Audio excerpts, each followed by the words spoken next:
IPTK Padang buka pendidikan profesi psikologi dengan melakukan MOU dengan HIMSI Pusat. Hal ini dilakukan guna meningkatkan daya saing lulusan di tengah tingginya tantangan dan peluang karir sarjana psikologi di era Undang-Undang PLP nomor 24/2022 sehingga lulusan psikologi mendapat keahlian khusus. Penandatanganan MOU ini dilakukan antara Universitas Putra Indonesia dengan Himpunan Psikologi Pusat, yaitu oleh Rektor UPI IPTK Bapak Profesor Dr. Sarjon David S.Com, MSc, dan Ketua HIMSI Pusat oleh Dr. Andika Matulesi, MSI Psikolog. Sekaligus diikuti penandatanganan MOU oleh Dekan Fakultas Psikologi UPI Bapak Dr. Heryo Rizky Dewinda, MPSI, Psikolog, dengan HIMSI Pusat dihadiri oleh Wakil Dekan dan Dosen Psikologi UPI IPTK Padang. Penandatanganan MOU dan MOA juga dilakukan Fakultas Psikologi dan Kesehatan Universitas Negeri Padang yang dihadiri Dekan, Wakil Dekan, dan Ketua Program Studi Psikologi UNP serta disaksikan Ketua HIMSI Wilayah Sumbar.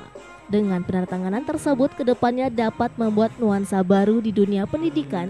Yang pertama hadir di Kota Padang dengan program studi pendidikan profesi psikologi tentunya. Alhamdulillah, pada pagi ini di kampus Universitas Putra Indonesia IPTK Padang kita mengadakan penandatanganan MOU antara Universitas Putra Indonesia IPTK Padang dengan HIMSI Pusat, di mana tujuan daripada penandatanganan MOU UPI IPTK Padang dengan HIMSI Pusat ini adalah dalam rangka kami mau mengajukan izin untuk pembukaan profesi psikolog di Universitas Putra Indonesia di IPTK Padang.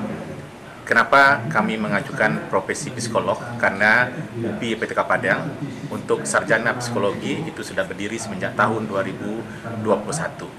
Sementara di era sekarang ini psikolog itu sangat dibutuhkan dan kami ingin membantu para lulusan UPI IPTK Padang dan lulusan sarjana psikologi lainnya untuk bisa mendapatkan profesi psikolog di Universitas Putra Indonesia IPTK Padang. Itu mohon doanya, mudah-mudahan profesi psikolog yang kami cita-citakan di Universitas Putra Indonesia IPTK Padang ini dapat terwujud dalam jangka waktu yang tidak terlalu lama hendaknya.